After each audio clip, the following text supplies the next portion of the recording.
Breaking news mula sa Japan. Nagsimula ng maingay si Murodjon Akhmadalib ng Uzbekistan laban sa tinaguriang monster ng Japan na si Naoya Inoue.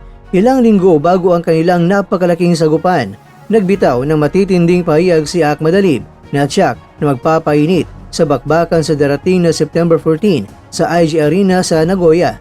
Mapagpalang umaga, tanghali at gabi sa mangdako kayo sa mundo mga kakwento sa pagbubukas ng training session ni Akhmadalib sa Oasis Gym sa Yokohama. Ipinakita ng 30 anyos na interim WBA Super Bantamweight Champion ang kanyang handa at matinding kondisyon. Sa harap ng media, nagpakitang gilas siya sa matitinding shadow boxing at matitinding hampas sa mitts, bagay na nagpahiwatig ng kanyang kumpiyansa para sa nalalapit na laban.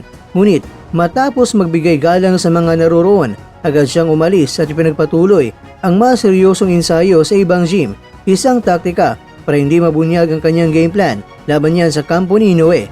Kasama na nakamasid ang mismong trainer at ama ni Inoue na si Shingo Inoue at pati ang presidente ng Oasis Gym na si Hideyuki Ohashi. Ngunit kahit na nasa teritoryo ng kanyang kalaban, hindi nagpadaig si Akhmadalib. Sa halip nagpakita siya ng mapanganib na right hook na tila ba babala para sa Japanese superstar.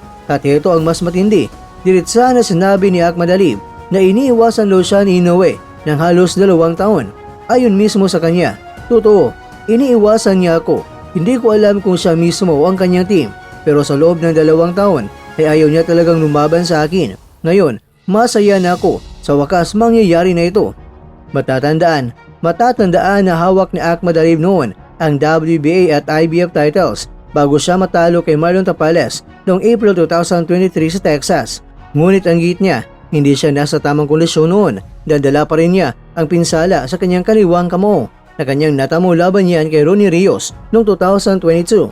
At ayon sa kanyang manager na si Maxim Mykhalov, ramdam pa ni Akhmadalib ang matinding sakit habang naipaglaban kay Tapales, bagay na nagdulot ng malaking disadvantage. Sa kabila nito, tumagal pa rin siya ng 12 rounds.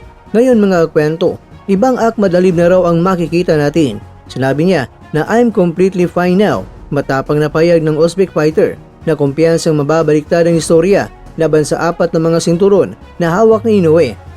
Samantala, balikan naman natin ang record ng 2 boksingero. Si Akhmadalib ay meron siyang 14 wins, 11 knockouts at meron siyang 1 loss. Samantalang itong si Inoue ay may 30 wins, 27 knockouts at wala siyang talo. Ang kanilang laban ay mapapanood ng libre sa Lemino streaming service ng NTT Docomo simula alas 2 ng hapon, oras yan sa Japan. Mga kakwento, malinaw na hindi lamang ito isang laban ng lakas at bilis, kundi laban na rin ng karangalan at reputasyon.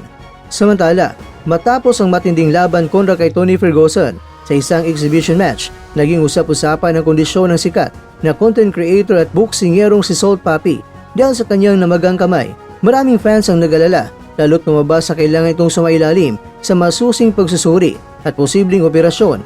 At ito na nga mga kakwento, opisyal na kumpirmado na matagumpay na isinagawa ang hand surgery ni Salt Papi. Ayon niya sa kanyang kampo, naging maayos at walang komplikasyon ang operasyon. Ipinahayag din ng kanyang mga doktor na matagumpay na naayos ang pinsalang tinamo ng kanyang kamay at inaasang makakabalik siya sa full training pagkatapos ng tamang recovery period. Sa ngayon mga kwento, nakatuon si Salt Papi sa rehabilitation at patuloy na tumatanggap ng suporta mula sa kanyang pamilya, mga kaibigan at milyon-milyong fans sa buong mundo. Dagdag pa rito, nagpapasalamat naman si Salt Papi sa lahat na nagpadala ng mensahe at panalangin para sa kanyang agarang pagaling. Sinabi rin niya na babalik siya ng mas malakas, handang muna ipakita ang kanyang husay sa loob ng ring.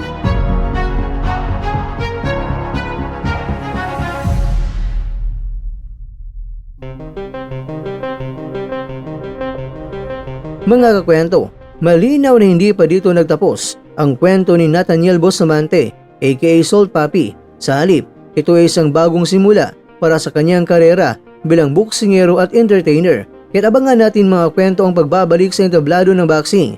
Dala ang bagong lakas at inspirasyon para sa lahat ng kanyang taga-suporta sa buong mundo o sa Pilipinas.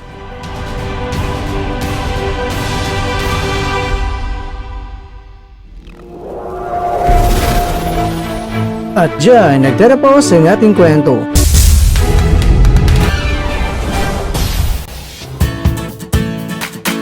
Maraming salamat mga kakwento sa inyong panonood. Pero baka naman mga kakwento ay nagustuhan niyo po ang kwento natin ngayon. Baka pwede niyo po akong mabigyan dyan ng like, subscribe at pa-click na rin sa bell button.